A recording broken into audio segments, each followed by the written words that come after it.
Hello အားလုံးပဲမင်္ဂလာပါဒီတစ်ခေါက်တော့ဗောနော် Facebook မှာတင်ပေးမယ်ပြောထားတဲ့အိတ်လေးဗောနော်ဒါလေးထိုနည်းလေးတင်ပေးမှာဖြစ်ပါတယ်ခြီလေးကတော့ထိုင်းအိတ်ထိုခြီလေးကိုသုံးပါမယ်ထိုင်းအိတ်ထိုခြီလေးရဲ့ပြီးတော့ကျတော့ size ကတော့ 3mm size လေးကိုသုံးမယ်နော်အဲ့တော့အောက်ခြီလေးကနေပြီးတော့စပြီးတော့ထိုးချမယ်အဲ့တော့ခြီလေးကိုဒီလိုလေးကင်လိုက်ပါမယ်ခြီမကင်တတ်တဲ့လူတွေကတေချာလေးကြည့်နော်ဒီလိုမျိုးလေးကင်လိုက်မယ်ပြီးလို့ရှိရင်အကိုကျတော့ခဲရန်ကင်တဲ့ပုံစံလေးအတိုင်းပဲကင်လိုက်ပါမယ်ပြီးလို့ရှိရင်နော်slit knot လေးလုပ်လိုက်မယ်နော်ဒီလိုလေးပြီးရင်ဒီလိုတစ်ပတ်ယူပြီးတော့ပြီးတော့ပြီဆိုရင်ဖွင့်မီလေးထိုးပါမယ်1 2 3 4 5ခုပေါ့နော်ဖွင့်မီ5ခုထိုးလိုက်မယ်ပြီးတော့ပြီဆိုတော့ပထမဆုံးထိုးခဲ့တဲ့ဖွင့်မီလေးတွေကိုအလေးကိုထည့်ပြီးတော့ရှက်ကော်လေးထိုးလိုက်ပါမယ်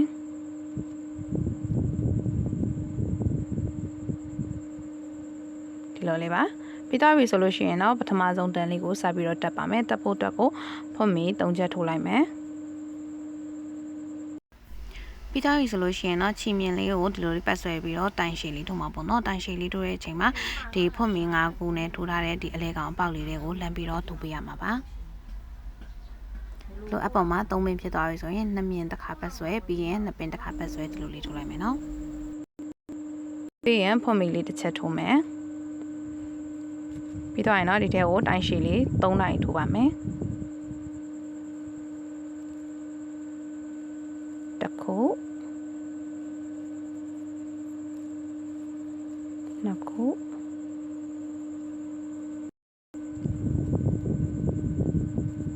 တိုင်ရှည်3တိုင်ထိုးပြီးတော့ပြီဆိုလို့ရှိရင်တော့ဖွင့်မီတစ်ချက်ထိုးမယ်ပြီးလို့ရှိရင်နောက်ထပ်တိုင်ရှည်3တိုင်ထိုးမယ်တစ်တိုင်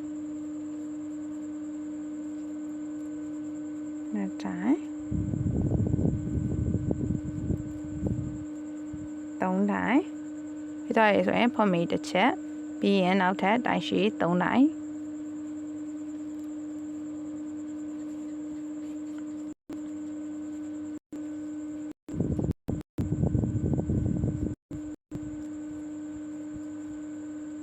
ပြီးတော့ရဆိုရင်ဖွင့်မီတစ်ချက်ပြီးလို့ရှိရင်တော့ဒီမှာကျတော့အစမှနေရာမှာတော့တိုင်ရှည်နဲ့တိုင်ထိုးခဲ့ရဖြစ်တဲ့အတွက်ဒီနေရာမှာတစ်တိုင်ပဲတက်ထိုးလိုက်မယ်နော်အဲ့တော့ကြာစုစုပေါင်း3တိုင်ဖြစ်သွားမယ်နော်ပြီးတော့ပြီဆိုလို့ရှိရင်တော့ပထမဆုံးဒီဖွင့်မီ3ချက်ပေါ့နော်ဖွင့်မီ3ချက်နဲ့တိုင်ထူထားတဲ့ထိတ်လေးတွေကိုဝင်ပြီးတော့ရှက်ကော်လေးနဲ့ဆက်လိုက်ပါမယ်ဒါဆိုရင်တော့ပထမဆုံးတန်းလေးကပြီးသွားပြီပေါ့နော်ပြီးသွားပြီဆိုလို့ရှိရင်ဖွင့်မီ3ချက်တက်မယ်နောက်ထပ်တန်းတက်ဖို့အတွက်ဖွင့်မီ3ချက်တက်မယ်ပြီးလို့ရှိရင်ဒီတိုင်ပေါ်မှာတိုင်ရှည်တစ်တိုင်တိုင်ထိုးပြီးသွားပြီဆိုလို့ရှိရင်တော့ဒီမှာအပေါက်နေရာလေးပေါ့နော်ဒီရှက်ကော chain တစ်ခုဖွင့်ပြီးတစ်ခုထိုးထားတဲ့နေရာလေးကိုရောက်ပြီးအဲ့ဒါဆိုဒီထဲလေးကိုဝင်ထိုးမယ်ဒီထဲကိုကျတော့ဘယ်လိုထိုးမလဲဆိုတော့တိုင်ရှည်2တိုင်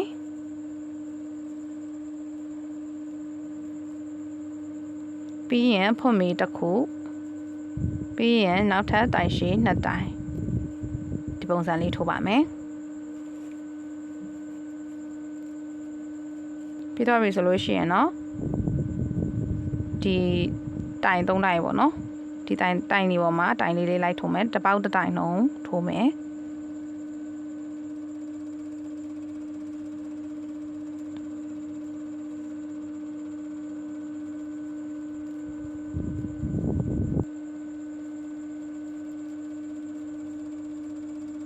ပြီးတော့ပြီဆိုရင်ဒီအပေါက်နေရာကိုရောက်သွားပြီပေါ့နော်အပေါက်နေရာကိုရောက်သွားပြီဆိုရင်ခုနပုံစံအတိုင်းပဲတိုင်ရှည်2တိုင်ဖွင့်မီတစ်ခုတိုင်ရှည်2တိုင်ထိုးမယ်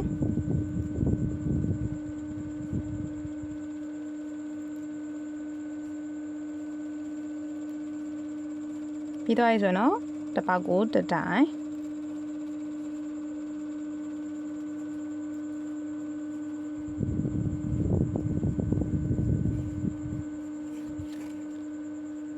ပြီးရင်ဒီအပေါက်နေရာရောက်သွားပြီနော်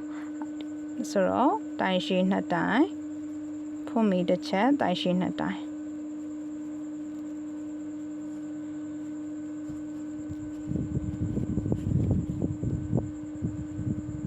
ပြီးတော့ရင်ဒီမှာတစ်ပေါက်ကိုတစ်တိုင်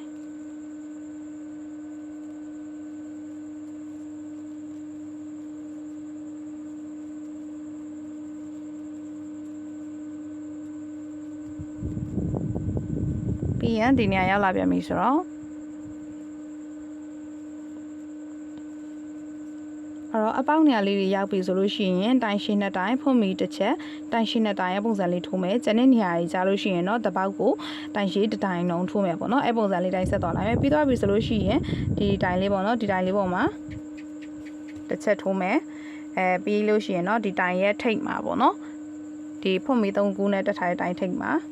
လမ်းထိုးပြီးတော့ရှက်ကောလေးနဲ့ဆက်လိုက်ပါမယ်ဒါဆိုရင်တော့ဒုတိယအတန်းလေးပြီးသွားပြီဒီလိုမျိုးလေးရပြီပေါ့နော်၄တောင်းပုံစံလေးသူကနည်းနည်းစပြီးတော့ပေါ်လာပြီပေါ့နော်ပြီးတော့ဆိုရင်နောက်ထပ်တစ်တန်းတက်ဖို့အတွက်ဖွင့်ပြီး3ချက်တက်မယ်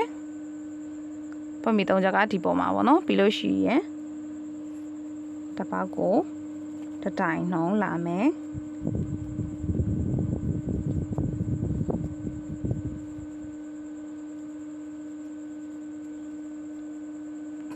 ပြီးရင်ဒီအပေါင်းနေရာရောက်ပြီဆိုတော့ခေါနာအတန်းလို့ပဲ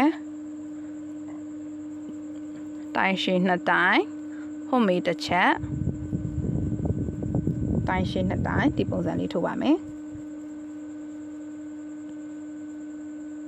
ပြီးတော့ရင်တော့တစ်ပေါက်ကိုတစ်တိုင်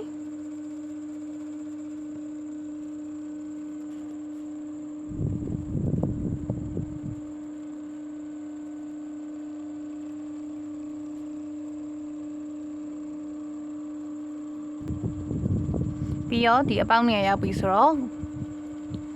တိုင်ရှည်2တိုင်ဖွင့်ပြီးတစ်ချက်တိုင်ရှည်2တိုင်ပတ်တန်လေးကရိုးရိုးရှင်းရှင်းလေးပဲเนาะတိုင်နေမှာတစ်ပေါက်ကိုတစ်တိုင်လုံးထိုးမယ်တောင်းနေရာလေးတွေရောက်ပြီဆိုလို့ရှိရင်တော့တိုင်ရှည်2တိုင်ဖွင့်ပြီးတစ်ချက်တိုင်ရှည်2တိုင်အဲ့ပုံစံလေးတိုင်းထိုးသွားလိုက်မယ်ဒီပတန်လေးတိုင်းဘယ်နှတန်းအထိထိုးပေးမလဲဆိုတော့စုစုပေါင်းပေါ့နော်6တန်းအထိထိုးပေးလိုက်ပါမယ်เนาะဒီပတန်လေးတိုင်းပဲ6တန်းအထိထိုးပေးလိုက်ပါမယ်6တန်းအထိထိုးပေးသွားပြီဆိုရင်တော့ဒီလိုမျိုးလေးရပါပြီဟမ်1 2 3 4 6တန်းပေါ့နော်သူရဲ့အတိုင်းတာလေးကိုတစ်ချက်တိုင်းပြပေးမယ်နော်သူရဲ့အတိုင်းတာလေးကတော့ဒီမှာ9လက်မခွဲရှိရပေါ့နော်တကယ်လို့ကိုကတခြားစီနဲ့ပြောင်းထိုးရဲဆိုလို့ရှိရင် size လေးမှန်တအောင်လို့တိုင်းပြပေးရပါဒါမှမဟုတ်ရင်လည်းဒီ8ထက်စိုက်ကြီးတာမျိုးသေးရမျိုးလိုချင်တာဆိုလို့ရှိရင်လည်းဒီနားမှာပို့ပြီးတော့ကြီးပြီးတော့တေးပြီးတော့ထိုးလို့ရရပေါ့နော်ဒီနေရာမှာဒီအတန်းလေးကို9လက်မခွဲအထိထိုးခဲ့တာဖြစ်တဲ့အတွက်ကြောင့်မလို့ပေါ့နော်သူ့ရဲ့အိတ်ရဲ့ဘေးကျယ်ကတော့17လက်မရှိရပေါ့နော်အောက်ချင်မှာထိုးခဲ့တဲ့အကျယ်ရဲ့2ဆရှိမှာပေါ့နော်အဲ့တော့じゃကိုကတကယ်လို့ပို့ပြီးတော့ကြီးရဲ့ size ကိုလိုချင်တယ်ဆိုလို့ရှိရင်ဥပမာ8 size ကို12လက်မလိုချင်တယ်ဆိုလို့ရှိရင်အောက်ကအကျယ်ကို6လက်မထိုးရမယ်ပေါ့နော်တကယ်လို့13လက်မလိုချင်တယ်ဆိုရင်6လက်မခွဲအဲ့လိုမျိုးလေးယူပြီးတော့ထိုးရပါမယ်နော်အဲ့တော့じゃတော့အဲ့ရဲ့အကျယ်ဒီအခုဆက်စချင်းထိုးတဲ့အပြားရဲ့2ဆဖြစ်ပါမယ်နော်ပြီးတော့ပြီဆိုလို့ရှိရင်တော့ဒါအောက်ခြေအပိုင်းပြားလေးပြီးသွားပြီဆိုတော့နောက်ထပ်တစ်တန်းတက်မယ်နောက်ထပ်တစ်တန်းတက်ဖို့အတွက်ဖွင့်ပြီး3ချက်ထိုးပါမယ်ဖွင့်ပြီး3ချက်ထိုးပြီးတော့ဒီအတန်းမှာကကြတော့သူ့ကိုဘယ်လိုထိုးမလဲဆိုတော့ကြတော့တစ်တန်းလုံးကိုတိုင်ရှည်တွေကြီးပဲထိုးသွားမယ်ပေါ့နော်တတန်းလုံးတစ်ပတ်လေလုံးပေါ့နော်တစ်ပတ်လေလုံးတတန်းလုံးကိုတိုင်ရှည်လေးကြီးပဲထိုးသွားမယ်ပုံမှန်ဆိုရရှင်ဒီရှေ့ပိုင်းမှာထိုးခဲ့တာဆိုရင်တောင်းမှာပတ်တန်လေးတွေပါရပေါ့နော်ဒီဟာကြတော့တောင်းမှာပတ်တန်မပါတော့ဘဲနဲ့အကုန်လုံးတစ်ပတ်ကိုတစ်တိုင်နှုံးနဲ့တိုင်ရှည်လေးကြီးပဲထိုးသွားလိုက်ပါမယ်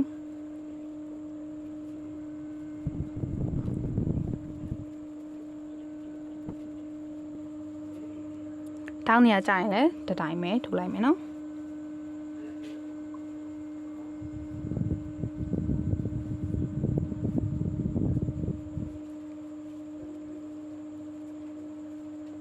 ဒီလိုလေးအဆုံးတိုင်းအဆုံးထိအောင်ထိုးသွားလိုက်ပါမယ်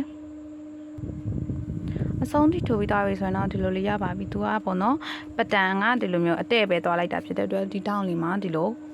ခုံပုံစံမျိုးလေးဖြစ်လာမယ်ပေါ့နော်ဒီလိုလေးပါပြီးတော့ဆိုရင်နောက်ထပ်တစ်တန်းတက်မယ်เนาะနောက်ထပ်တစ်တန်းတက်ဖို့အတွက်ကိုဖွင့်ပြီးတစ်ချက်တက်မယ်ပြီးလို့ရှိရင်ဒီတန်းကတော့တိုင်တိုလေးတွေပဲထိုးမှဖြစ်တဲ့အတွက်ကြောင့်မလို့ဒီတိုင်မှာလည်းဒီတိုင်မှာတစ်တိုင်စပြီးတော့ထိုးမယ်เนาะမြင်ရလားမသိဘူးเนาะ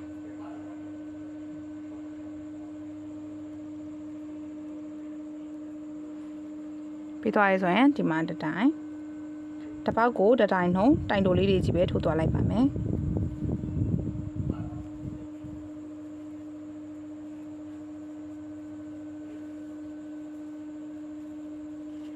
ဒါကတော့တိုင်တိုလေးတွေပါ တပတ်ကိုတတိုင်းလုံးနဲ့အဆုံးအထိဒီတိုင်းလေးတွေတိုင်းထိုးသွားလိုက်ပါမယ်ဒီတန်းလေးကတော့ပေါ့နော်8တန်းမြောက်လေးပေါ့နော်ဆုံးထိထိုးပြီးသွားပြီဆိုလို့ရှိရင်တော့ဒီမှာရှက်ကော်လေးနဲ့လမ်းပြီးတော့ဆက်လိုက်ပါမယ်ဒါဆိုရင်တော့ဒါက8တန်းမြောက်လေးပြီးသွားပြီပေါ့နော်သူကဒီလိုမျိုးလေးရပါပြီ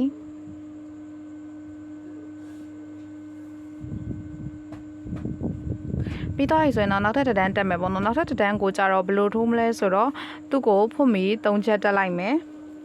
3ချက်တက်လိုက်မယ်ပြီးလို့ရှိရင်တိုင်ရှည်လေးတွေကြီးပဲထိုးသွားမှာပါတိုင်ရှည်လေးတွေကြီးပဲထိုးမှာဆိုတော့သူ့ပုံစံကသူ့ရဲ့ပုံစံကဘယ်လိုလဲဆိုတော့ပေါ့နော်အခုနတိုင်တိုလေးတွေထိုးခဲ့တာ8တန်းမြောက်ပေါ့နော်ဒီမှာတိုင်ရှည်လေးတွေထိုးခဲ့တာ9တန်းမြောက်ပေါ့နော်9တန်းမြောက်နဲ့8တန်းမြောက်ပေါ့နော် round 7နဲ့8နဲ့ကိုround 7နဲ့8နဲ့ကို repeat ထပ်ပြီးတော့ပေါ့နော်ဒီမှာလဲ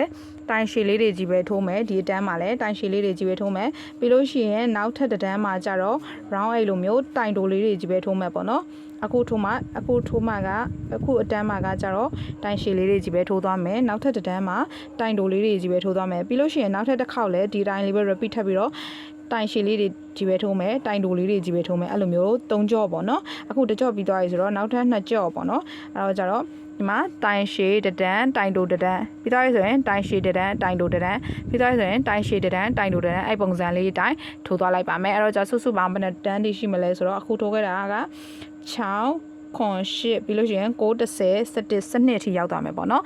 round 12အထိကိုဒီပုံစံလေးတိုင်းသွားလိုက်ပါမယ်နော်ရှစ်တန်းထိထိုးပြီးတော့ရဆိုတော့ဒီလိုမျိုးလေးရရပေါ့နော်ဒီမှာ1 2 3 4 5 6 9 10ကွက်ပေါ့နော်အကွက်10ကွက်ပုံစံမျိုးလေးဒီလိုမျိုးလေးရရသူရဲ့အမြင့်လေးကိုတစ်ချက်တိုင်းပြပေးမယ်နော်သူရဲ့အမြင့်လေးကတော့ဒီကနေစတိုင်းမယ်နော်ဒီကနေစတိုင်းပြီးတော့ဒီအတွင်းကို9လမကျော်လောက်လေးရှိမှာပေါ့နော်ပြီးလို့ရှိရင်အမြင့်လေးကလည်းနည်းထပ်လာအောင်ပါ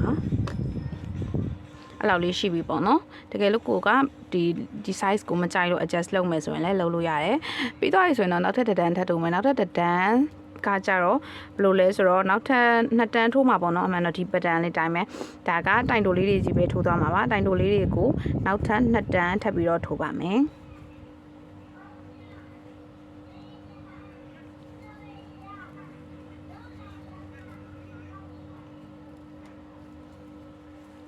ဒီအိတ်လေးထိုးတဲ့အချိန်မှာအခုတုံထားတာကတော့ထိုင်းအိတ်ထိုးချီကိုတုံးနေပေါ့နော်ထိုင်းအိတ်ထိုးချီပြန်တခြားပါချီလေးတွေတုံးလို့ရသေးလဲဆိုတော့ cloud candy တုံးလို့ရပါမယ်ပြီးလို့ရှိရင် ohana အိတ်ပလိုင်တုံးလို့ရမယ်ပြီးရင်ရေခဲနိုင်လွန်လည်းတုံးလို့ရမယ်နော်ပြီးတော့နိုင်လွန်ချီလည်းတုံးလို့ရတယ်ဆိုပေမဲ့နိုင်လွန်ချီကတော့သူကချီမြင့်သေးတဲ့အတွက်ကြောင့်သူနည်းနည်းရွေးနိုင်တယ်ပေါ့နော်အဲ့တော့နိုင်လွန်ကိုတော့သိပ်ပြီး recommend မလုပ်ဘူး cotton ထဲမှာဆိုရင်ထိုင်းအိတ်ထိုးချီရယ်ပြီးလို့ရှိရင်cloud candy ohana အိတ်ပလိုင်ရယ်ပြီးတော့မြန်မာချီ5 line လဲသုံးမယ်ဆိုရင်သုံးလို့ရပါတယ်ပြီးရင်တော့ရေခဲနိုင်လွန်နဲ့လည်းထိုးလို့ရမယ်ရေခဲနိုင်လွန်နဲ့ဆိုရင်တော့ဒီထက်ပိုပြီးတော့တောင်မယ်ပေါ့နော်နည်းနည်းဘယ်လိုပြောမလဲချင်း basket ပုံစံနဲ့ဆန်သွားမယ်ပေါ့နော်cotton လေးနဲ့တော့ပို့ပြီးတော့သဘောကျတယ်ဒါပေမဲ့ကိုကြိုက်နေကိုပဲပေါ့နော်ရေခဲနိုင်လွန်ကကြတော့ budget လည်း save ဖြစ်တာဆိုတော့အဲ့ဒါနဲ့လည်းထိုးရင်လည်းအဆင်ပြေတယ်ချီကတော့အခုအထီကိုဒီမှာဒါ100 gram နှလုံးဒုတိယအလုံးကိုဒီလောက်ကျန်သေးရပေါ့နော်အဲ့တော့ဒီတန်းရဲ့နောက်ထပ်တန်းရဲ့ကိုတိုင်တိုလေးတွေနဲ့ပဲထိုးသွားလိုက်ပါမယ်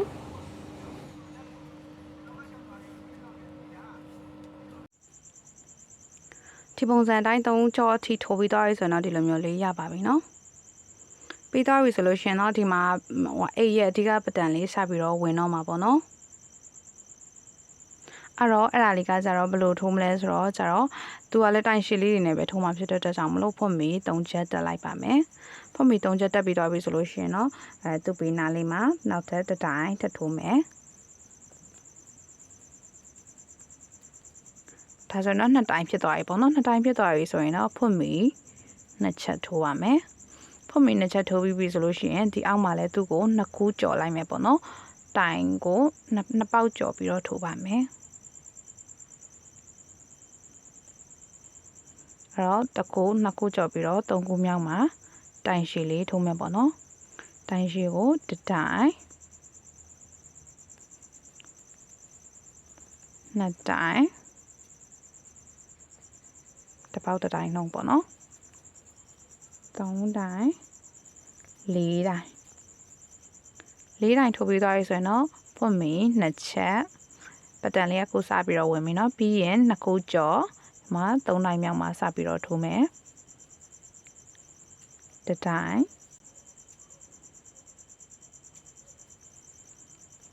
နှစ်တိုင်း3တိုင်း4တိုင်းပြီးရင်ဖွန်မီ2ချက်ဒီမှာ2ပေါက်ကျော်ပြီးရင်တိုင်းရှည်4တိုင်းပေါ့နော်ဒီပတ်တန်လေးတိုင်းသွားပါမယ်တတန်းလုံးပေါ့နော်ပတ်လေတစ်ခုလုံးစားအတွက်ကိုဒီပတ်တန်လေးတိုင်းမယ်သွားမယ်နော်တိုင်းရှည်4တိုင်းပြီးလို့ရှိရင်ဖွန်မီ2ချက်ထိုးမယ်ပြီးရင်အောက်ကလည်း2ပေါက်ကျော်မယ်2ပေါက်ကျော်ပြီးတော့နောက်ထပ်ပြီးတော့တိုင်းရှည်4တိုင်းပေါ့နော်ဒီပုံစံလေးတိုင်းကိုအဆုံးထိထိုးသွားလိုက်ပါမယ်နော်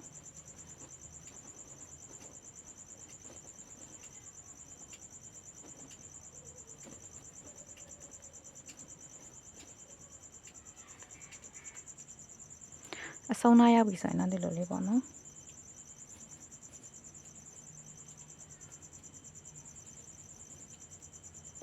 သူကလည်းဒီလို2တိုင်းနဲ့ဆုံးတာဆိုတော့ဒီဆောက်ချင်းမှာထိုးခဲ2တိုင်းနဲ့ပေါင်းလိုက်တော့စုစုပေါင်း4တိုင်းပေါ့နော်ပြီးတော့ရှက်ကော်လေးနဲ့ဆက်လိုက်ပါမယ်အဲ့တော့ပတ်လည်းဒီလိုမျိုးလေးရပါပေါ့နော်ဒီလိုမျိုးလေးပါ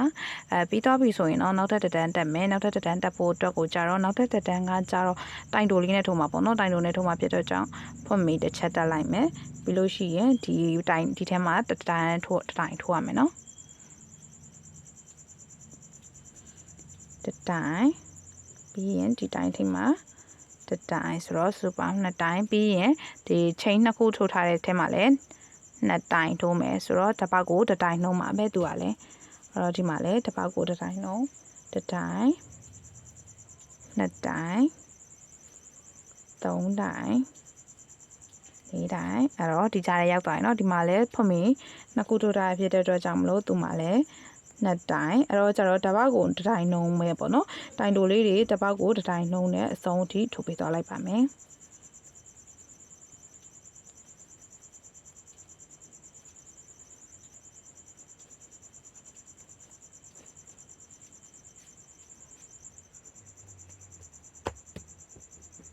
ဆုံးထိထိုးပြီးတော့ပြီဆိုရင်တော့ရှက်ကော်လေးနဲ့ဆက်လိုက်ပါမယ်သူအကွက်ကလေးကပုံစံလေးစပြီးပေါ်လာပြီပေါ့နော်ပြီးတော့ပြီဆိုလို့ရှိရင်ကျတော့နောက်ထပ်တစ်တန်းကဘယ်လိုထိုးမလဲဆိုတော့နောက်ထပ်တစ်တန်းကကျတော့ဒီအကွက်နဲ့အကွက်ပေါ်ဖော်ခဲ့တဲ့ပတ်တန်လေးအတိုင်းသွားမှာပေါ့နော်အဲ့တော့ကျတော့ဖုံးမီ3ချက်တက်လိုက်မယ်ပြီးရင်ဒီပတ်တန်တိုင်းသွားမှာဖြစ်တဲ့အတွက်ကြောင့်မလို့နောက်ထပ်တိုင်းတစ်တိုင်းထပ်ထိုးပြီးလို့ရှိရင်ဖုံးမီ2ချက်ပြီးရင်ဒီမှာလည်း2ခုကြော်မယ်ပြီးရင်3ခုမြောက်မှာတိုင်ထိုးမယ်ပေါ့နော်တိုင်ထိုးတာလည်းတိုင်ကိုလည်းဒီအတန်းအတိုင်းပဲ4တိုင်ထိုးပါမယ်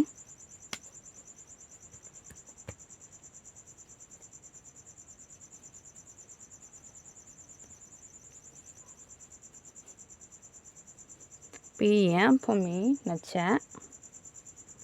ပြီးရင်ဒီမှာ2ခုကြော်ပြီးတော့4တိုင်ပေါ့နော်အဲ့တော့ကျတော့ဒီထိုးခဲ့တဲ့ဒီအတန်းနဲ့ပုံစံအတူတူပဲထိုးမယ်နော်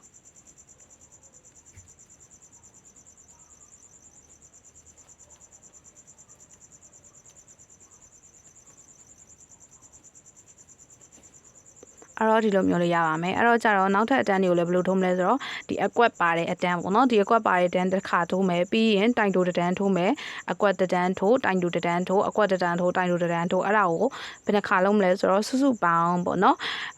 8တန်းအထိထိုးလိုက်ပါမယ်ဒီကနေစပြီးတော့တစ်တန်း2တန်းပေါ့နော်ဒီမှာတစ်ခါ2ခါအဲ့ဒါကိုမှ repeat ထပ်ပြီးတော့ဒီလိုမျိုးပေါ့နော်အကွက်တစ်တန်းတိုင်တိုတစ်တန်းအကွက်တစ်တန်းတိုင်တိုတစ်တန်းကိုစုစုပေါင်း8ကြိမ် repeat ထပ်ပြီးတော့ထိုးလိုက်မယ်ပေါ့နော်အဲ့ဒါဆိုလို့ရှိရင်တော့အိတ်ကတော်တော်ပြီးတဲ့အနေထားကိုရောက်ပါပြီဆိုတော့အဲ့အထိကိုအရင်ထိုးလိုက်ပါမယ်နော်ရှစ်တန်းတွေထိုးပြီးတော့ရဆိုတော့ဒီလိုမျိုးလေးရရပါတော့ဒီမှာ1 2 3 4 5 6 9 10ကွက်ပေါ့နော်အကွက်10ကွက်ပုံစံမျိုးလေးဒီလိုမျိုးလေးရရသူရဲ့အမြင့်လေးကိုတစ်ချက်တိုင်းပြပေးမယ်နော်သူရဲ့အမြင့်လေးကတော့ဒီကနေစတိုင်းမယ်နော်ဒီကနေစတိုင်းပြီးတော့ဒီအတွင်းကို9လမ်းမကျော်လောက်လေးရှိမယ်ပေါ့နော်ပြီးလို့ရှိရင်အမြင့်လေးကနည်းနည်းထပ်လာအောင်ပါအဲ့လောက်လေးရှိပြီပေါ့နော်တကယ်လို့ကိုကဒီ size ကိုမကြိုက်လို့ adjust လုပ်မယ်ဆိုရင်လည်းလုပ်လို့ရတယ်ပြီးတော့ဆိုရင်တော့နောက်ထပ်တစ်တန်းထပ်ထိုးမယ်နောက်ထပ်တစ်တန်းကကြတော့ဘယ်လိုလဲဆိုတော့နောက်ထပ်2တန်းထိုးမှာပေါ့နော်အမှန်တော့ဒီပတ်တန်လေးတိုင်းပဲဒါကတိုင်တိုလေးတွေကြီးပဲထိုးသွားမှာပါတိုင်တိုလေးတွေကိုနောက်ထပ်2တန်းထပ်ပြီးတော့ထိုးပါမယ်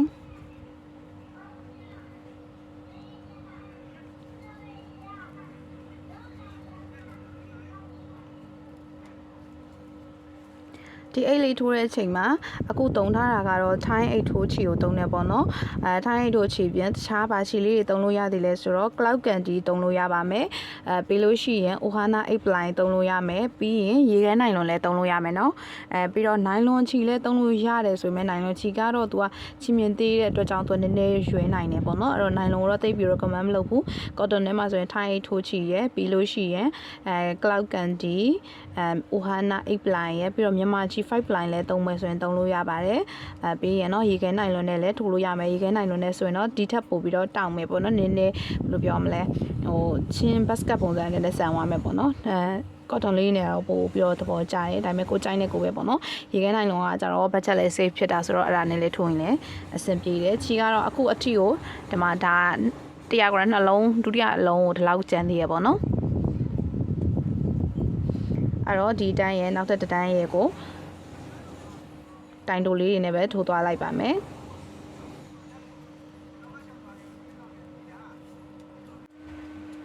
တိုင်တိုနှစ်တန်းလုံးထိုးပြီးတော့ရဆိုတော့သူကဒီလိုမျိုးလေးရရပေါ့နော်ရတော့ရဆိုရင်နောက်ထပ်တစ်ခုထိုးမှာကကြတော့အိတ်ကျိုးအပိုင်းကိုရောက်လာပြီပေါ့နော်ဒီလိုမျိုးလေးထိုးမှာပါဒါလေးကမင်းကတော့ပတန်ဆိုင်ရင်နဲ့တချမ်းစာကိုထိုးပြီးတော့ရပေါ့နော်ဒါလေးပါဒါမျိုးလေးထိုးမှာပေါ့နော်အဲ့တော့じゃဒီဘက်တစ်ချမ်းကိုထိုးပြီးတော့တစ်ခါရိုက်ပြပေးမယ်နော်အဲ့တော့ကြတော့ဒီကျိုးလေးတက်ဖို့အတွက်ကိုကြတော့ဒီမှာဆိုလို့ရှိရင်ဒီဘက်တစ်ချမ်းထိုးခဲ့တာကိုတစ်ချက်ပြပေးမယ်ဒါကစက်ကြောင်းရပေါ့နော်စက်ကြောင်းရကဒီဒါဒီဘက်နှစ်ခုကဒီဘက်ချမ်းကဒီဘက်နှစ်ခုကဒီဘက်ချမ်းကဒီလိုအလေကောင်းလေးပေါ့နော်ဒါလေးကတက်တက်ဂျိုလေးဒ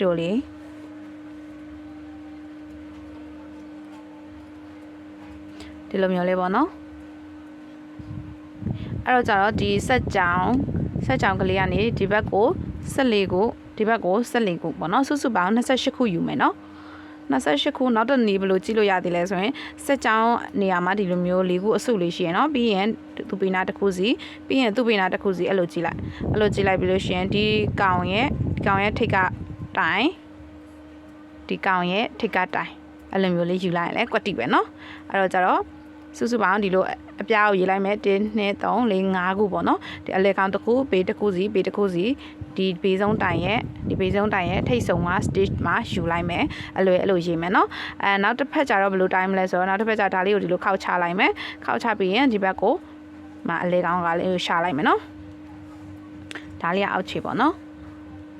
အဲ့တော့ခောက်ချလိုက်ပြီးရင်ဒီမှာအလဲကောင်အပြားတွေ့ပြီဆိုတော့အလဲကောင်ပြားဘေးနှစ်ခုပြီးရင်ဘေးနှစ်ခုလုံ5ခုယူမှာပေါ့နော်5ခုဒီကောင်ရဲ့ထိတ်ကလေးကိုယူ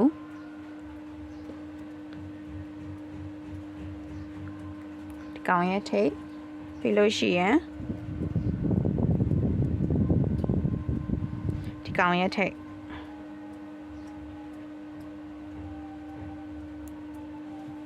ဒါလေးဒီကြိုးထိုးရမယ်နေရာပေါ့နော်ဟိုဘက်တင်ဒီဘက်ဒီလိုမျိုးထပ်တူလေး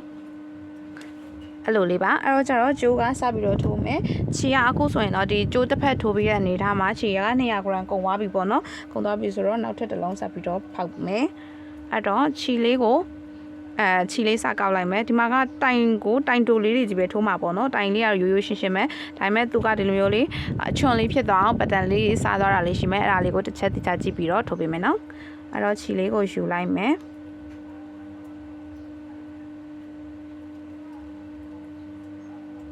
ချီလေးကိုယူပြီးရင်ဖွန်မီတစ်ချက်ထိုးလိုက်ပါမယ်ဖွန်မီတစ်ချက်ထိုးပြီးလို့ရှိရင်ဒီအပေါက်ကဆဆချင်းကိုသူ့ဘယ်လိုထိုးမလဲဆိုတော့တိုင်လေးကိုတိုင်ပွားလေးထည့်ပြီးတော့ထိုးပါမယ်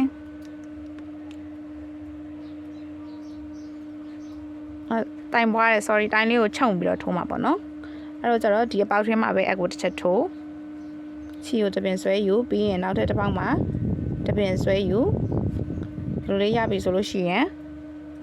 တစ်ချက်ဆွဲလိုက်ဒါဆိုရင်နှစ်ပေါက်ကိုတစ်တိုင်းနှုံးဖြစ်သွားပြီပေါ့နော်ပြီးတော့ရင်ကျန်တဲ့ဟာကကြတော့တစ်ပေါက်ကိုတစ်တိုင်းပဲဒီအစွန်ဆုံးနေရာလေးမှာပဲနှစ်ပေါက်တစ်တိုင်းနှုံးလေးပါမှာပေါ့နော်ဒီအပေါက်ရေးအတွက်ကိုမှတ်ချိတ်ပြီးတဲ့အချိန်မှာရေးတဲ့အချိန်မှာ28ခုရှိရမယ်နော်ပြီးလို့ရှိရင်ဒီဟာပထမဆုံးတန်းကိုကြတော့ဒါကတိုင်တိုလေးတွေကြီးပဲပေါ့နော်တိုင်တိုလေးတွေကြီးပဲအစားနဲ့အဆုံးမှာ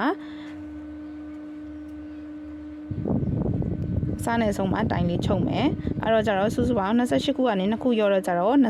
26တိုင်ရှိရပါမယ်နော်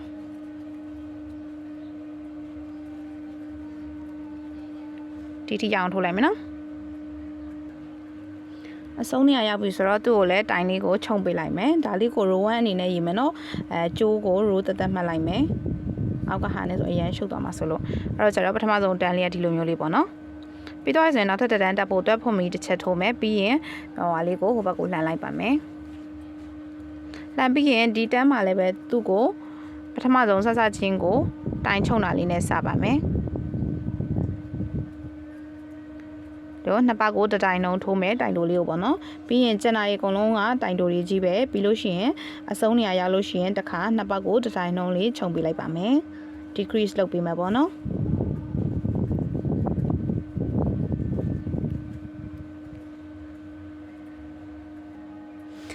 အဆုံးနာရောက်ပြီဆိုရင်တော့သူ့ကိုလည်းတိုင်လေးခြုံပေးလိုက်ပါမယ်ဒါလေးကတော့ row 2လေးပေါ့နော်ဒုတိယမြောက်တန်းလေးပါrow 2လေးပြီးတော့ဆိုရင်တော့နောက်ထပ်3တန်းမြောက်ပေါ့နော် row 3လေးတက်ဖို့အတွက်ဖွင့်ပြီးတစ်ချက်တက်လိုက်မယ်ပြီးရင်ဟိုဘက်လေးကိုလှန်လိုက်ပါမယ်ပြီးရင်ဒီကောင်ကကြတော့ဒီမှာဆိုရင်2တန်းပြီးတော့ရေပေါ့နော်2တန်းကကြတော့အစအဆုံးနှစ်ဖက်စလုံးမှာခြုံမယ်ပြီးတော့ဒီအတန်းမှာတတိယမြောက် row 3ကနေစပြီးတော့ pattern လေးပြောင်းမယ်နော်ဒီမှာတတိယမြောက် row 3မှာဒီမှာဆဆချင်းကိုတိုင်လေးကိုခြုံလိုက်မယ်ပြီးလို့ရှိရင်ကျန်တဲ့အဆုံးအထိကိုတစ်ပတ်ကိုတစ်တိုင်းနှုံးနဲ့တိုင်တိုလေးတွေကြီးပဲထိုးသွားလိုက်ပါမယ်အဆုံးမှာတိုင်ကိုမခြုံတော့ဘူးเนาะပထမဆုံးအစနေရာလေးမှာပဲတိုင်နှစ်ပေါက်တစ်တိုင်ခြုံလေးထည့်လိုက်မယ်ပြီးလို့ရှိရင်ကျန်တဲ့ဟာတွေအကုန်လုံးကကျန်တဲ့ stitch တွေအကုန်လုံးကတစ်ပေါက်ကိုတစ်တိုင်နှုံးနဲ့ပဲသွားလိုက်ပါမယ်အဲ့တော့ဒီကောင်လေးကလည်းအဆုံးနေရာမှာလည်းသူကတစ်ပေါက်ကိုတစ်တိုင်နှုံးမယ်เนาะတိုင်မခြုံပါဘူးပြီးသွားပြီဆိုလို့ရှိရင်နောက်ထပ်တစ်တန်းတက်ပါမယ်နောက်တစ်တန်းတက်ဖို့တော့ပုံမီတစ်ချက်ထိုးလိုက်မယ်ပြီးလို့ရှိရင်ဒီ row 3ပုံစံမျိုးပဲစစချင်းနေရာမှာတိုင်လေးခြုံမယ်ပြီးရင်တစ်တန်းလုံးကိုတိုင်တိုလေးတွေကြီးပဲသွားလိုက်ပါမယ်အဲ့တော့အခုထိုးတာတွေက row 4ပေါ့နော်အဲ့တော့စစချင်းတိုင်လေးခြုံလိုက်မယ်ပြီးရင်ကျန်တာလေးကိုတစ်ပေါက်တစ်တိုင်နှုံးနဲ့သွားလိုက်ပါမယ်အဲဒီပုံစံလေးတိုင်းပေါ့နော်စစချင်းနေရာမှာတိုင်ခြုံမယ်ပြီးရင်ကျန်တဲ့ပိုင်းကိုတစ်ပေါက်တစ်တိုင်နှုံးတိုင်တိုတစ်တိုင်နှုံးကိုဘယ်နှစ်တန်းထိသွားမလဲဆိုတော့စုစုပေါင်း4တန်းထိထိုးမယ်ပေါ့နော်အခုထိုးတာ1တန်း2တန်းရှိပြီဆိုတော့နောက်ထပ်2တန်းပေါ့နော်အဲ့တော့3 4ဆိုတော့5 6 row 6 ထိကိုဒီ pattern တိုင်းလေးသွားလိုက်ပါမယ်နော်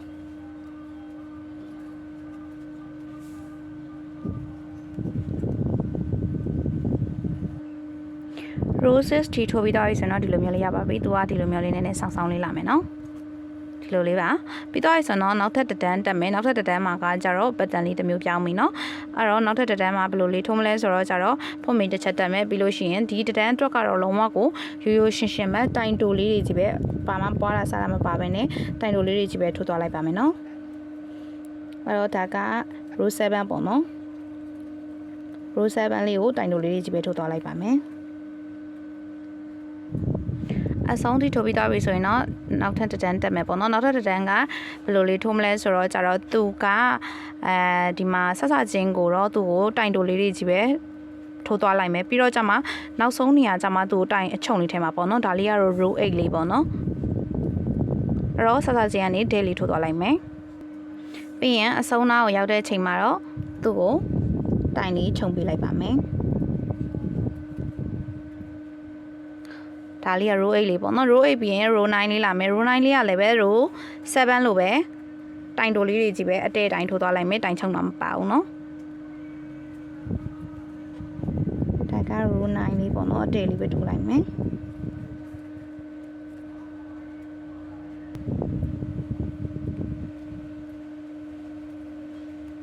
row 9လေးပြီးသွားပြီဆိုရင်တော့ row 10လေးပေါ့နော် row 10လေးကကြတော့သူ့ကိုဘယ်လိုထိုးမလဲဆိုတော့ကြတော့ဖွင့်မိတစ်ချက်တက်မယ်ဟိုဘက်ကိုလှန်မယ်ပြီးလို့ရှိရင်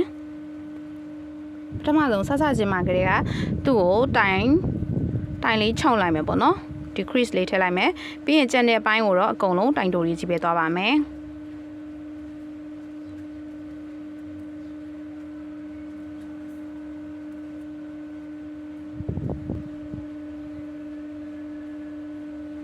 အဆုံးထိတိုင်တိုလေးတွေတစ်ပေါက်တစ်တိုင်နှောင်းပဲထိုးလိုက်မယ်နော်ပြီးတော့ပြီဆိုလို့ရှိရင်တော့ဒါကခွန်8 9 10ပေါ့နော်ဒီလို၄တန်းပြီးသွားပြီဒီ၄တန်းကိုပဲဒီ pattern အတိုင်းပဲ repeat ထပ်ပြီးတော့ဒီဟာလေးတိုင်းပဲသွားမယ်အဲ့တော့ကျတော့ခွန်မှာဆိုဘယ်လိုသွားခဲ့လဲဆိုတော့အကုန်အတဲ့အတိုင်းသွားခဲ့တယ်အကုန်အတဲ့ပေါ့နော်ဘာမှတိုင်ပွားတာစားတာမရှိဘူးအတဲ့အတိုင်းသွားတယ်8မှာဆိုလို့ရှိရင်အဆုံးနေရာရောက်မှတိုင်စားတယ်ပြီးရင်9နေရာမှာဆိုလို့ရှိရင်9ဆိုရင်အတဲ့သွားတယ်ပြီးလို့ရှိရင်နောက်တစ်တန်းကျရင်အစနေရာမှာစားတယ်ပေါ့နော်အဲ့တော့ကျတော့တိုင်ချုံတာက ဒီမှာတစ်ခါပါမယ်ဒီမှာတစ်ခါပါမယ်အဲ့တော့ကျတော့အတဲ့တစ်ခါစုံတဲ့နေရာမှာစားတာတစ်ခါပြီးရင်အတဲ့တစ်ခါပြီးရင်စားတဲ့နေရာမှာစားတာတစ်ခါဒီပုံစံလေးအတိုင်းကိုဘယ်နှစ်တန်းထိထိုးသွားလိုက်မလဲဆိုတော့သူကတဖြည်းဖြည်းဆိုင်နဲ့ပေါ့နော်နောက်ဆုံးကြလို့ရှိရင်တိုင်9တိုင်ပဲကျန်တဲ့အထိဒီပတ်တန်လေးကို repeat ထပ်ပြီးတော့သွားလိုက်ပါမယ်နော်တိုင်လေးနားလည်းမယ်ထင်ပါတယ်နော်အဲ့တော့ခွန်8ကို10လေးကို repeat ထပ်ပြီးတော့အတဲ့တစ်ခါအဆုံးမှာစားတာတစ်ခါအတဲ့တစ်ခါအစမှာစားတဲ့တစ်ခါအဲ့ပုံစံလေးအတိုင်းဆက်ပြီးတော့ထိုးသွားလိုက်ပါမယ်နော်ဒီမှာ9ခုပဲကျန်တဲ့ထိထိုးပြီးသွားပြီပေါ့နော်အဲ့ဆိုတော့သူကဒီလိုမျိုးလေးရပါပြီလူမျိုးလေးရပြီဆိုရင်နောက်ထပ်ဘယ်လိုလေးဆက်ထုံမလဲဆိုတော့ကြာတော့ဖုံးမိတစ်ဆက်တက်မဲ့ဟိုဘက်ကိုလှည့်ပြီးတော့တိုင်တိုလေးတွေကြီးပဲပေါ့နော်ဒီ9ခုပဲကျန်တဲ့အထိပတန်လေးကိုဝင်ပြီးသွားပြီဆိုလို့ရှိရင်တော့တိုင်တိုလေးတွေကြီးပဲနောက်ထပ်10တန်းထပ်ထိုးပေးလိုက်ပါမယ်နော်သွားပြီဆိုလို့ရှိရင်တော့ဒီလိုမျိုးလေးဒီလိုပုံစံလေးရပါမယ်နှစ်ဖက်စလုံးထိုးပြီးတော့ရဆိုတော့ဒီလိုမျိုးလေးရပြီပေါ့နော်ပြီးတော့ရဆိုတော့ဒီထိတ်လေးနှစ်ခုကိုဆက်ပေးလိုက်မှာဒီအိတ်လေးကပေါ့နော်ထိတ်ကနေပြီးတော့ဖဲပွင့်ပုံစံချီတဲ့ပုံစံလေးလို့ပြောလို့ရပါမယ်ပေါ့နော်အဲ့ပုံစံလေးတစ်ခါတည်းမထိုးဘူးပေါ့နော်အဲ့လိုလေးချီရင်ကြတော့နည်းနည်းအထုံးနေရာလေးကမလှတာမျိုးဖြစ်တတ်တဲ့ကြောင့်မလို့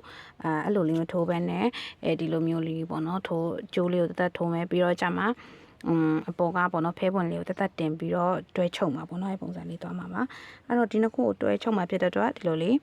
တေးဆက်လေးဆက်မှာပေါ့နော်တေးဆက်လေးဆက်မှာဆိုတော့သူ့ကိုဘယ်လိုလေးလုပ်မလဲဆိုတော့ချက်ပြပေးမယ်ဒီမှာဆိုလို့ရှိရင်ဒီမှာအတွင်းတစ်ခုရှိမယ်နော်ဒီမှာအတွင်းဟာလေးဒီဘက်ကလည်းအတွင်းဟာလေးအဲ့လိုလေးနှစ်ခုယူလိုက်ပါမယ်ဖမီကိုဒီအတွင်းလေးကနှစ်ခုလေးကိုယူမယ်နော်ယူပြီးတော့ပြီဆိုလို့ရှိရင်တော့ရှက်ကော်လေးနဲ့ထိုးပါမယ်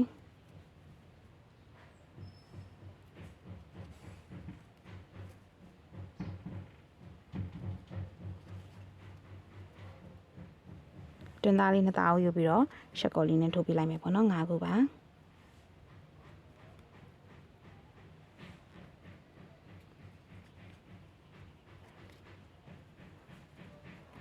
ဒါဆိုလို့ရှိရင်တော့သူ့ရဲ့ချုပ်ရိုးလေးကတလုံးမျိုးလေးရမယ်ဒါလေးကမလာဘက်လို့ပြောမှာပေါ့နော်အပေါ်ဘက်ကိုသူ့ပေါ်ကနေပြီးတော့ဟွာလေးထပ်တင်ပြီးတော့ဖဲချိုးလေးထပ်တင်ပြီးတော့ချုပ်မှာဆိုတော့ဒါကအလှဘက်ပါဒါပေမဲ့ဒီပုံမှာလည်းကျိုးနဲ့ဖုံးအောင်မှာဆိုတော့တကယ်လို့ကိုကတိတ်တီးတီးတက်မလုပ်တက်လို့ရုပ်ဆိုသွားရင်တောင်သိပြီးတော့ကိစ္စမရှိဘူးเนาะပြီးတော့ရဆိုတော့ခြေစားလေးဖြစ်လို့ရပါပြီရှင်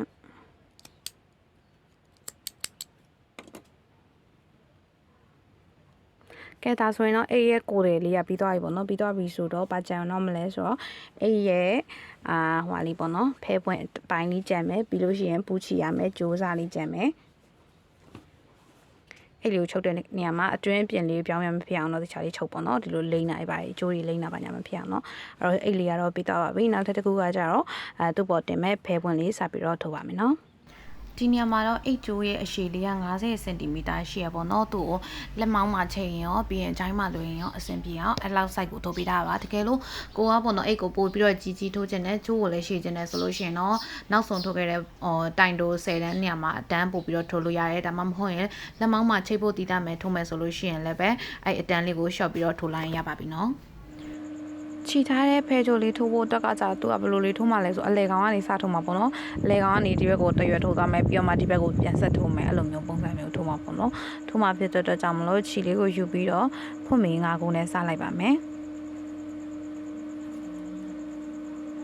1နဲ့3 4 5ဖွင့်မီ9ခုနဲ့စလိုက်မယ်ပြီးလို့ရှိရင်ဖွင့်မီတစ်ခုထပ်တက်မယ်ပေါ့နော်တစ်ခုထပ်တက်ပြီးလို့ရှိရင်ဒီနောက်ကလေးကိုလှန်လိုက်မယ်ပြီးရင်ဒီနောက်ထဲလေးဒီနောက်ကအဖုနေတဲ့ဟာလေးရှိရပေါ့နော်အကောင်လေးမှာဟိုဟာလေးကိုအလေးကိုထိုးပြီးတော့ထိုးမှာပေါ့နော်ဒီထဲလေးမှာထိုးမှာပါ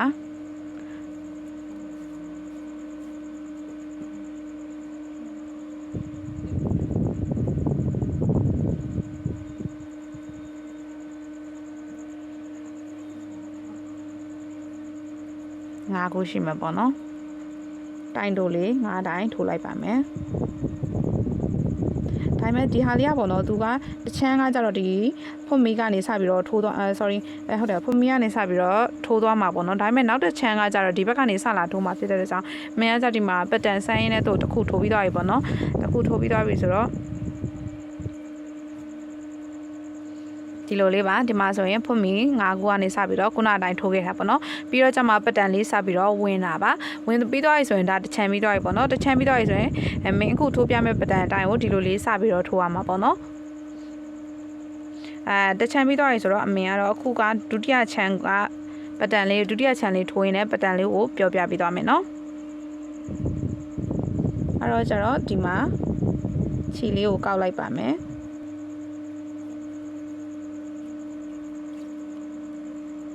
တကယ်လို့ဒီမှာဆက်ပြီးတော့ထိုးချင်ရင်လည်းချီဆက်ပြီးတော့ထိုးရင်လည်းရတော့ရတယ်ပေါ့နော်လို့တော့မထိုးတော့ဘူး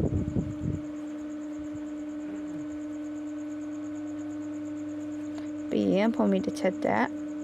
ပြီးရင်ဒီပေါက်ထဲမှာပဲပြန်ထိုးလိုက်မယ်နော်ဒါကတော့ဒုတိယချမ်း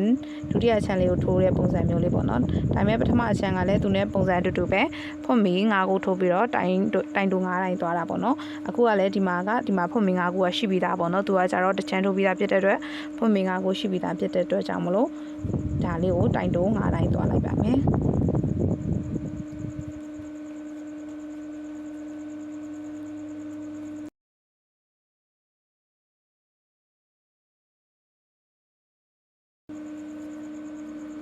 ဒီလိုလေးပါပြီးသွားပြီဆိုတော့ပတ်တန်လေးစပြီးတော့လာတော့မယ်နော်ပတ်တန်လေးလာတော့ကြတော့သူ့ကိုဘယ်လိုမျိုးလေးလာမလဲဆိုတော့သူကဒီလိုမျိုးလေးကားသွားတဲ့ပုံစံမျိုးလေးလာမှာပေါ့နော်ကားသွားတဲ့ပုံစံမျိုးလေးလာမှာဖြစ်တော့ကြောင့်မလို့ increase ပေါ့နော်တိုင်ပွားလေးတွေထည့်သွားမှာတိုင်ပွားလေးကိုဘယ်လိုထည့်သွားမလဲဆိုတော့ကြတော့ဖုံးမီလေးတစ်ချက်တက်ပြီးတော့ဟိုဘက်ကိုလှန်လိုက်မယ်ပြီးလို့ရှိရင်ဒီဆက်ချင်းနေရာမှာတိုင်လေးစပြီးတော့ပွားလိုက်ပါမယ်တပေါက်ထဲမှာ2တိုင်ထိုးလိုက်မယ်နော်တိုင်တိုလေးတွေကြီးပဲတပေါက်ထဲမှာ2တိုင်ထိုးမယ်ပထမဆုံးနေရာမှာပြီးလို့ရှိရင်တော့ကျန်တဲ့တိုင်လေးတွေကိုတော့တပေါက်ကို1တိုင်နှုံးမယ်ထိုးသွားလိုက်ပါမယ်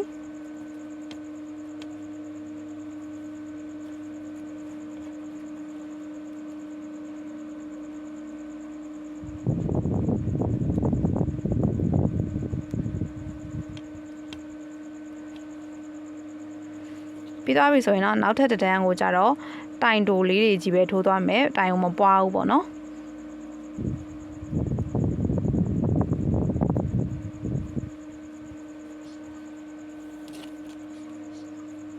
ရိုးအနေနဲ့ရေးမယ်ဆိုရင်တော့ပထမဆုံးဖုံးမီလေးတွေsorry တိုင်တိုလေးတွေထိုးခဲ့တာ row 1ပေါ့နော်ခုနဆောက်ချင်းနေရာမှာထိုးခဲ့တာလေးက row 2အခုအတဲ့ဆောက်ချင်းနေရာမှာပွားခဲ့တာလေးက row 2ပေါ့နော်အခုအတဲ့ကြီးပဲထပ်ထိုးလိုက်တာလေးက row 3ပါ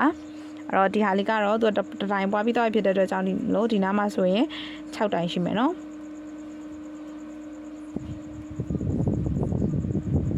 ပြီးတော့ဆိုရင်ခုနကတော့ဆောက်ချင်းနေရာမှာပွားခဲ့တာဖြစ်တဲ့အတွက်ကြောင့်မလို့အခုတစ်ခေါက်ကြတော့အစုံနေရာမှာပွားမယ်ပေါ့နော်အဲ့တော့ဒီမှာလဲတစ်ချက်စီပဲထုံးမယ်ပြီးရင်အစုံနေရာကြရင်တိုင်လေးပွားပါမယ်ပြောလို့ရှိရင်တော့ तू ကအိတ်ကြုံမှာထိုးခဲ့တဲ့ပတ်တန်နဲ့ဆင်တယ်ပေါ့နော်ပွားတာနဲ့စားတာနဲ့ပဲကွာတယ်အဲ့တော့ကကြတော့တိုင်လေးကိုခြုံကျင်တာဖြစ်တဲ့အတွက်ကြောင့်လို့2ပေါက်တစ်တိုင်ထိုးတယ်ဒီမှာကြတော့အစုံနေရာလေးမှာတစ်ပေါက်ထဲကို2တိုင်ထိုးမယ်ပေါ့နော်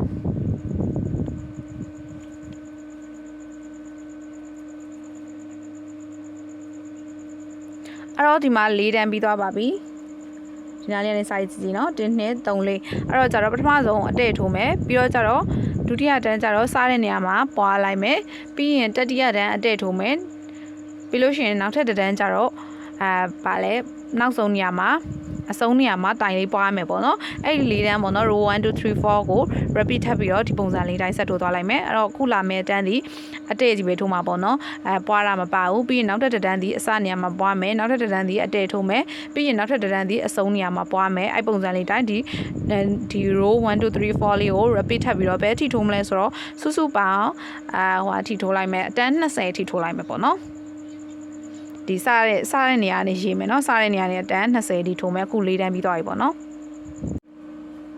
အတန်း20ဒီထိုးပြီးသွားပြီဆိုရင်တော့ဒီမှာတိုင်ရေတွက်လေး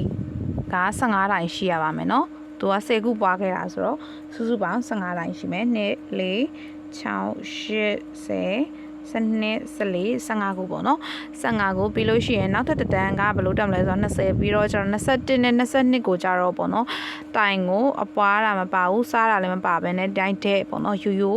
1SC တစ်ပေါက်ကိုတစ်တိုင်နှုံတိုင်တိုတစ်တိုင်နှုံထိုးသွားလိုက်ပါမယ်2တန်းပေါ့နော်21ရဲ့22ရဲ့တန်းကိုဒီတိုင်ထိုးသွားလိုက်ပါမယ် နှစ်တန်းကိုဒီနှစ်တန်းအတဲ့တိုင်ထိုးပြီးတော့ဆိုတော့ဒီလိုရပြီပေါ့နော်ပြီးတော့ဆိုရင်သူကပြန်ပြီးတော့ဒီအဖျားရှူတဲ့အပိုင်းကိုပြန်လာတော့မှာပေါ့နော်လာတော့မှာဆိုတော့ကျတော့ဖွင့်မိတစ်ချက်တက်ပြီးတော့ဟိုဘက်ကိုလှည့်လိုက်မယ်ပြီးလို့ရှိရင်ဒီမှာ decrease လေးစပြီးတော့ထည့်ပါမယ်တိုင်လေးစပြီးတော့ချုပ်မယ်ပေါ့နော်အစနာလေးမှာတိုင်ချုပ်လိုက်မယ်ပြီးလို့ရှိရင်ကျန်တဲ့နေရာလေးကိုကျန်တဲ့တိုင်တွေကိုတော့တစ်ပေါက်ကိုတစ်တိုင်လုံးထိုးသွားလိုက်ပါမယ်အစာလေးတစ်ခုမှပဲတိုင်ချုပ်မယ်နော်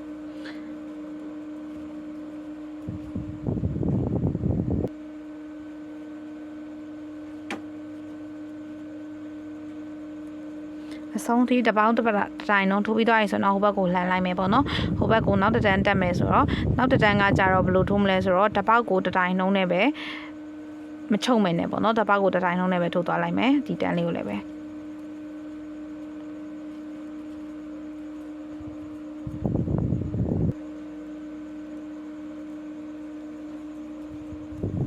ပြီးတော့ဆိုတော့နောက်ထပ်တစ်တန်းတက်မယ်ပေါ့နော်နောက်ထပ်တစ်တန်းမှာကျတော့သူ့ကိုဘယ်လိုထုံးမလဲဆိုတော့စောစောချင်းမှာတော့တစ်ပေါက်ကိုတစ်တိုင်လုံးပဲဒါပေမဲ့နောက်ဆုံးနေရာလေးမှာတော့တိုင်လေးကိုခြုံပေးလိုက်ပါမယ်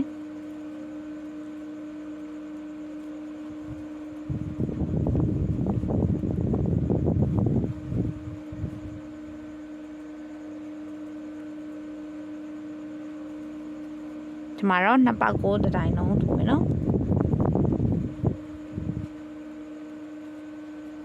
ဒီလိုလေးနည်းနည်းရောင်ရောင်လေးစပြီးတော့ white လာပြီပေါ့နော်တိတ်တော့မသိတာသေးဘူးနောက်ပြီးတော့နောက်တစ်တန်းကကြတော့သူ့ကိုလည်းပဲတိုင်ကိုမချုံမယ်နဲ့ဒဲတိုင်ပဲသွားပါမယ်တိုင်ချုံတာမပါပဲနဲ့ပေါ့နော်တစ်ပေါက်တစ်တိုင်နှုံးနဲ့ပဲဒီတန်းလေးကိုလည်းသွားလိုက်မယ်ပေါ့နော်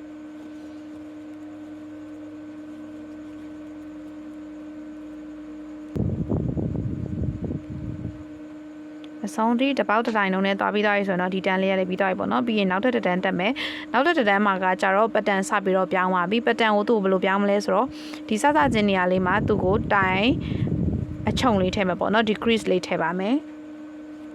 အဆုံးထိတော့တိုင်တိုလေးတွေကြီးပဲတစ်ပေါက်ကိုတစ်တိုင်လုံးထိုးသွားလိုက်မယ်အစနေရာလေးမှာပဲ decrease ထည့်သွားလိုက်မယ်နော်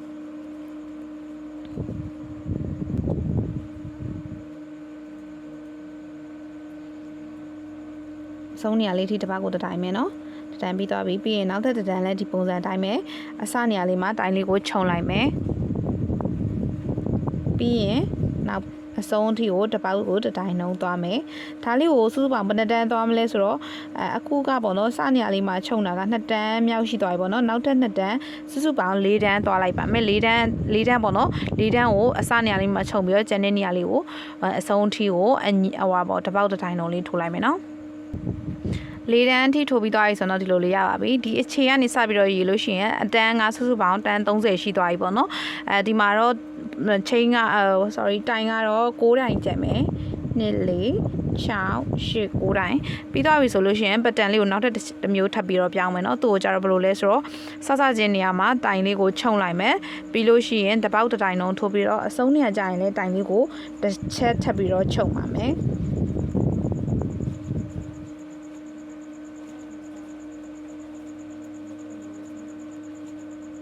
ဒီလိုမျိုးလေးပါအစမှာလည်းတိုင်ချုံမယ်အဆုံးမှာလည်းတိုင်ချုံမယ်ပေါ့နော်သူကကြတော့မြန်မြန်လေးချုံသွားအောင်လို့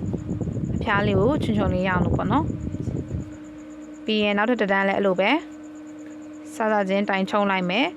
ပြီးရင်ဂျားတဲ့တိုင်လေးတွေကိုတစ်ပေါက်တစ်တိုင်ပြီးရင်နောက်ဆုံး2တိုင်ကြာလို့ရှိရင်လည်းတိုင်လေးကိုချုံပေးလိုက်ပါမယ်ဒီပုံစံလေးကိုအဆုံးထိဆိုတော့တဲ့ဖွင့်မေးနောက်ဆုံးကြ3ခုပဲကျန်မယ်ပေါ့နော်အဲ့ဒီ3ခုပဲကျန်တဲ့အထိထိုးလိုက်မယ်ဒါလေးကတော့ဘယ်အစရောအဆုံးရောခြုံခဲ့တာဖြစ်တဲ့အတွက်ကြောင့်မလို့ဒီမှာ3တန်းပဲထိုးလိုက်ရခြင်းနဲ့အခုဆိုရင်3ခုပဲကျန်တော့ရနော်ဒီမှာ3ခုပဲကျန်တော့တယ်ဆိုလို့ရှိရင်ကြတော့ဒီ3ခုလေးကိုတစ်ခါတည်းခြုံပေးလိုက်ပါမယ်3ခုမှာတစ်ပေါက်ထိုးပေးလိုက်မယ်နော်ကဲဒါလေးဆိုရင်တော့ဒီခြုံလေးကပြီးသွားပါပြီခီးစားလေးတက်လိုက်လို့ရပြီပေါ့နော်အဲ့တော့ဒီလိုမျိုး white လေးနဲ့အရန်ကိုတည်တည်တက်ဒီဇိုင်းလေးရရပေါ့နော်တစ်ချမ်းပြီးသွားပြီဆိုရင်နောက်တစ်ချမ်းကိုဒီနားမှာဆက်ပြီးတော့ဒီလိုမျိုးလေးထိုးမယ်အဲ့ဒါဆိုလို့ရှိရင်တော့အိတ်လေးကပြီးသလောက်ရှိသွားပြီပေါ့နော်ဒီကြိုးလေးပေါ်မှာသူ့ကိုဒီလိုလေးတင်ပြီးတော့ဒီပေါ်ကနေအပတ်လေးထည့်မှာပေါ့နော်အဲ့ဒါဆိုလို့ရှိရင်သူကခြိထားတဲ့ဒီဇိုင်းလေးကိုတည်တည်တက်ဒီဇိုင်းမျိုးလေးရမှာပါ ပြီးတော့ကြတော့ဒီနားလေးမှာလည်းကျဲသီးလေးတစ်လုံးတက်လိုက်မယ်နော်ဒါလေးကိုတော့ထည့်မပြတော့ဘူးတန်လိုက်ကျဲသီးကိုအပေါက်လေးနဲ့ချုပ်ရတဲ့ဟာလေးကိုဒီနားမှာတက်လိုက်ပါမယ်အချီနဲ့ရိုးရိုးအချီနဲ့အပ်ပြီးတော့နဲ့သုံးပြီးတော့ပဲတက်ထားတာနော်အဲ့တော့ကြတော့ဒီပေါ်မှာပတ်မဲဟာလေးကိုထိုးမယ်အဲ့ဒါလေးထိုးဖို့အတွက်ကကြတော့ဖွတ်မီ9ခုကနေစလိုက်မယ်နော်ဖွတ်မီ9ခုထိုးလိုက်မယ်ပြီးလို့ရှိရင်ဖွတ်မီတစ်ချက်ထပ်ပြီးတော့တက်ပါမယ်ပြီးလို့ရှိရင်တော့တိုင်တိုလေးတွေကြီးပဲထိုးသွားလိုက်မယ်နော်တိုင်တိုလေးတွေကိုဘယ်နှစ်တန်းထိုးမလဲဆိုတော့ကြတော့သူ့ကိုပတ်လောက်တဲ့အနေထားပေါ့နော်73တန်းထိထိုးသွားပေးလိုက်ပါမယ်ပြီးလို့ရှိရင်ခြေစားလေးတက်လိုက်မယ်နော်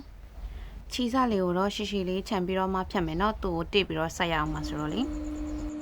ပြီးတော့ကြတော့ပေါ့နော်ဒီအိတ်ကားကျိုးပေါ့နော်ကျိုးပေါ်မှာဒီဖဲပွင့်လေးကိုတင်လိုက်မယ်ပြီးတော့သူတို့အလဲနေရာလေးကိုစုံအောင်ထားပါတော့ပြီးလို့ရှိရင်ဒီမှာခြေစားထွက်နေတဲ့ကြိုးလေးရှိရလေအဲ့ဒါလေးနဲ့နည်းနည်းလေးတစ်ချက်ချုပ်ပေးလိုက်မယ်เนาะအရင်ကြီးချုပ်စရာတော့မလိုဘူးသူမဲ့သူတို့နှစ်ခုရွေ့မှာဆိုလို့ပေါ့เนาะဒါလေးကိုတစ်ချက်ချုပ်အလေးနဲ့ချုပ်ပေးလိုက်ပါမယ်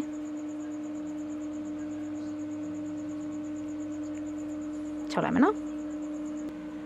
ဒီလိုလေးတင်ပြီးတော့နှစ်ခုပို့ပြီးတော့ချုပ်ပြီးတော့ပြီဆိုလို့ရှိရင်တော့ဒါလေးနဲ့ပတ်လိုက်မယ်ပေါ့เนาะဒီကောင်လေးနဲ့ဒီလိုမျိုးလေးပတ်ပေးလိုက်ပါမယ်ပြီးတော့ရင်တော့ဒီလိုမျိုးလေးတိတ်ပြီးတော့ချုပ်အပ်လေးနဲ့ရိုးရိုးလေးပဲပူပြီးတော့ချုပ်ပေးလိုက်ပါမယ်တိတ်ပြီးတော့ပေါ့နော်ဒီလိုလေးရိုးရိုးလေးပဲချုပ်ပေးလိုက်မယ်နော်ချုပ်ပြီးတော့ပြီဆိုလို့ရှိရင်တော့ဒီလိုမျိုးလေးပေါ့နော်ဒါဆိုလို့ရှိရင်တော့အိတ်လေးကလုံးဝကို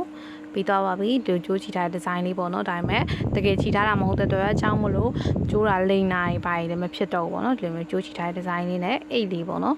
ပြီးတော့ပါပြီရှင်ခြေစားလေးတွေတင်ဖို့ပဲကျန်တော့ရနော်ခြေစားလေးတင်ပြီးတော့ရနော်ပြီးတော့ပါပြီအဲ့တော့ဒီအိတ်လေးကပေါ့နော်ဒါလေးကဂျိုင်းလွယ်လဲရတယ်ပြီးတော့လက်မောင်းလေးမှာချိတ်လို့ပြီးတော့လက်ချိတ်လေးတွေတုံးလို့ရတယ်ပေါ့နော်ပြီးတော့ပတ်တန်လေးတခြားချီနဲ့တုံးမဲ့ဆိုလို့ရှိရင်လည်းအဆင်ပြေအောင် size လေးတိုင်းပြပေးထားတဲ့အတွက်အဆင်ပြေမဲ့ထင်တယ်ပြီးတော့ကြတော့size လေးတွေကြီးကျင်သေးကျင်လည်းပျော်ပေးထားတဲ့အတွက်ကြောင့်မလို့ဒီအိတ်လေးကိုလိုက်ထိုးလို့အဆင်ပြေကြလိမ့်မယ်လို့မျှော်လင့်ပါတယ်ဆိုတော့ကြတော့ဒီအိတ်လေးတော့ကတော့ဒီလောက်ပါပဲနော်ဘိုင်ဘိုင်